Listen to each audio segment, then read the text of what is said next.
So here we have a large outcropping of sedimentary rock, and as you can see, it's massive. It does have these grooves, but a lot of vehicles actually do come in here, and I reckon they would have actually left a lot of scratches, especially if the underside of the car is scraping along on this rock. But if you look at the sides, there's an insect there. This is just massive. No lamination. I don't see any cleavage, which is pretty normal for sedimentary rock. But it would actually also be quite hard to actually break. So it's pretty eroded, weathered as well. But if you see, you have a rock all around here, over here as well. You can see that it's just massive. So this area is just a massive unlaminated rock. So that's basically what you're not really going to get many fossils in that type of rock that I've actually seen broken open. What you need is the lighter coloured rock. Sometimes with the greyish type of inclusions, which is probably an anoxic sediment. But like here is actually, the rock is actually a lot lighter, so we have more of a chance to actually get some fossils out of this one. But they're only going to be small. That's pretty weathered as well, and get a lot of small inclusions. So my conclusion about this sequence is that the fossils are pretty small. They're not very common. They are pretty dispersed all over the place. All the ones that I have are actually brachiopods, and I need to look them up to see what species they are. Probably been described probably about 100 years ago, so it's going to be quite hard to actually get some. Getting a bit tired of talking going up the hill. It means I'm not that fit, so it's going to be hard to actually get some information about the actual fossils themselves. A lot of the stuff 100 years ago is still in books. It's not on the internet, so you're just going to have to look for it. You might be able to get a reference, but maybe I'll need to look at some fossil information from localities that are not from here. So same Hume Vale formation, but we're talking probably, I don't know, it could be a Hume Vale itself. It could be Heathcote. No, it could be somewhere else. And those sequences, they could be from the same time period, but also they could be from a few million years earlier or later. So I can't actually comment at the moment. So here's another sequence, quite massive. I don't see any strike or dip.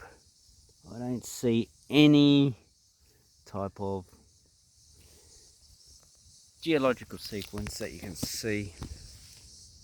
And also that quartz that I saw, I haven't found any others, so maybe it's not from here.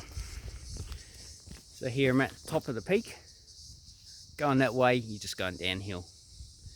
So anyway, my conclusion, while it's a nice, beautiful, there's lots of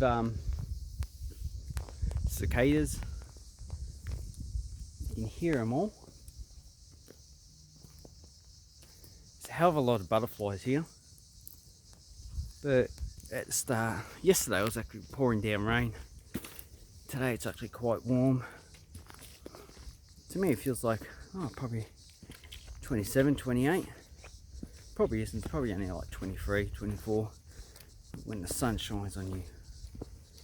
So anyway, I'm going back to where I come from, down the hill, and then we actually will go back to the laminated rock, which I didn't find any fossils in that. So where did I find some fossils? Down here a bit.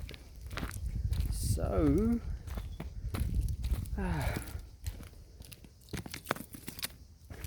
I didn't actually check all the rocks because there's just too many, and it's just that.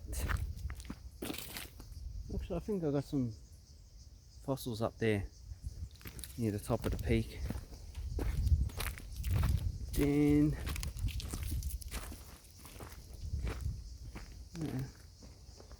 so here you'll probably get some fossils in all this rubble here. So as you can see,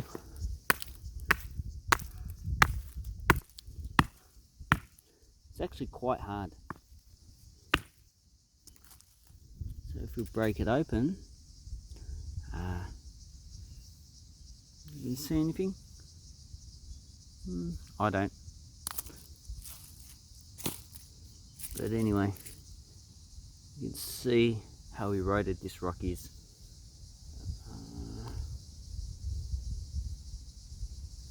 Yeah, so the eroded parts I haven't found any fossils on. You need to actually break it open to actually find any fossils. So anyway, let's try another one. This one's been broken by probably by a car.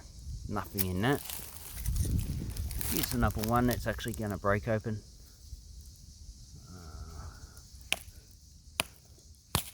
Oh, broke another rock open, and we have no fossils. But even if you don't get fossils, it's actually coming in. It's interesting to actually see the fossil sequence. So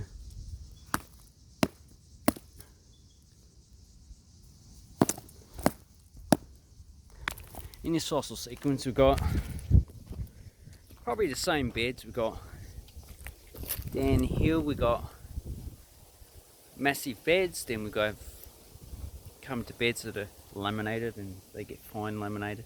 Then going uphill, we come to more massive beds. So maybe your strike and dip is like that.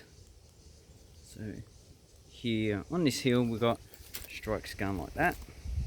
Down there where the laminated material is, but as we get to the massive beds, we can't actually tell which direction the actual bedding is actually going. So I like all the Cassinia plants. Beautiful. This is actually one of my favourite Australian plants. This one here looks kind of woody and weedy. They're the plants that are like woody and weedy. I used to hate them, but I don't know. I used to really dislike them. But now I've just gone 100 degrees around, and now I just really love them. Native plants just are growing on me.